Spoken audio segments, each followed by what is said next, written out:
السلام علیکم فرینڈز میں ہوں آپ کا دوست محمد خلیل اور آپ دیکھ رہے ہیں میرا YouTube channel INVT solar.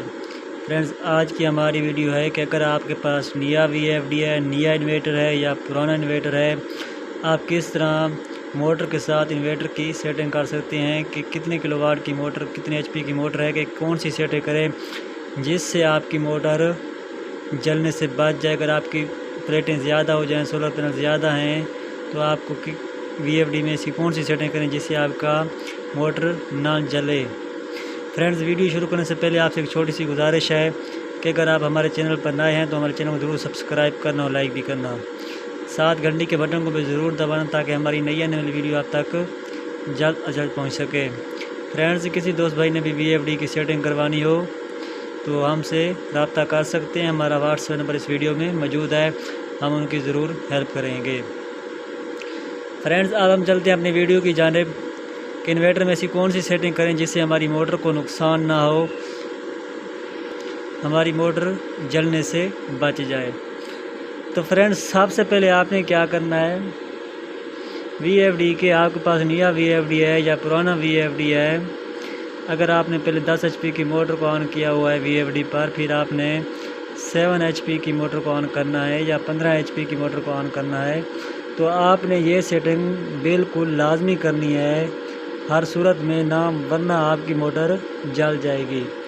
Friend اس کے لیے آپ نے کیا کرنا ہے، اپ یا ڈاؤن ایرو کی مدد سے P2 پیرامیٹرز میں جانا ہے۔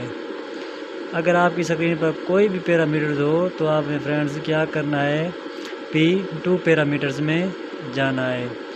P2 پیرامیٹرز میں فرینڈز جا کر آپ نے کیا کرنا ہے، یہاں پر ڈیٹا انٹر کر دینا ہے۔ اس کے بعد فرینڈز آپ نے چلے جانا ہے P2.01 گروپ پیرامیٹرز میں، یہاں پر فرینڈز آپ نے کیا کرنا ہے، ڈیٹا انٹر کر دینا ہے۔ فرینڈز یہاں پر آپ نے موٹر کے حساب سے کلو واٹ سیٹ کرنے کہ آپ نے کتنے کلو واٹ کی موٹر کو آن کیا ہوا ہے۔ اگر آپ کی 10 HP کی موٹر ہے تو اس کے لیے آپ کے 7.5 کلو واٹ بنتے ہیں۔ اگر 7.5 HP کی موٹر ہے تو اس کے 5.5 کلو واٹ بنتے ہیں۔ 15 HP موٹر کی 11 کلو واٹ بنتے ہیں۔ تو آپ نے کیا کرنا ہے، موٹر کے حساب سے یہاں پر کلو واٹ سیٹ کرنے ہیں، یہ بالکل لازمی کرنے ہیں کہ اگر آپ کی پہلے سیٹنگ 10 HP کی موٹر کی ہے اور آپ نے 7 HP موٹر کو VFD پر آن کر دیا ہے، زیادہ کرنٹ اگر ہو گیا، اگر زیادہ کرنٹ کی وجہ سے آپ کی موٹر ورنہ جل جائے گی، آپ کا نقصان ہوگا۔ تو اس کے لیے آپ نے کیا کرنا ہے، P2.01 میں جا کر آپ نے موٹر کے کلو واٹ لازمی سیٹ کرنے ہیں۔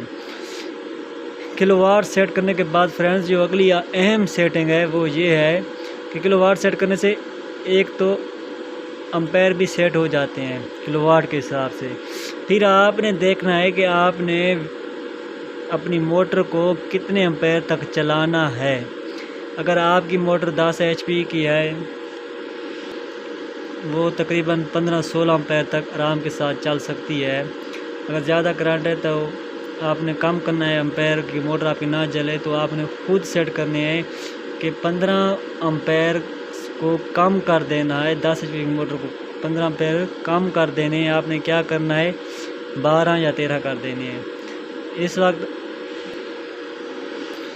ہمارے پاس تو 8.8 امپیر سیٹ ہوئے ہیں، تو اگر ہماری تو اس وقت 3 HP کی موٹر آن ہے اس انویٹر پر، تو ہم چاہتے ہیں کہ ہماری جب موٹر 8 امپیر سے بڑھے تو انویٹر ٹرپ کر جائے۔ تو آپ کی اسکرین پر جو بھی ہو P2.05 پیرامیٹرز میں اگر آپ کے پاس 15 امپیر ہیں تو آپ نے تھوڑے سے کم کر دینے ہیں۔ گرمی کی وجہ سے موٹر اوور لوڈ لیتی ہے اور موٹر جل جاتی ہے، تو اس کے لیے آپ نے کیا کرنا ہے، P2.05 میں امپیر کم کر دینے ہیں، 15 سے کم کر دینے ہیں۔ اگر 12 ہیں تو آپ نے 10 کر دینے ہیں، 10 ہیں تو 8 کر دینے ہیں۔ تو یہ آپ نے موٹر کے حساب سے یہ دو سیٹنگ بہت ہی ضروری ہیں، بہت ہی اہم ہیں P2 پیرامیٹرز میں، کہ آپ نے لازمی موٹر کے کلو واٹ سیٹ کرنے، ورنہ اگر آپ سیٹ نہیں کریں گے تو آپ کو نقصان ہوگا، آپ کی موٹر جل جائے گی۔ فرینڈز یہ تھی ہماری آج کی ویڈیو کہ آپ کو موٹر جلنے سے کس طرح بچا سکتے ہیں۔ ملتے ہیں اگلی نئی ویڈیو میں، تب تک اللہ حافظ۔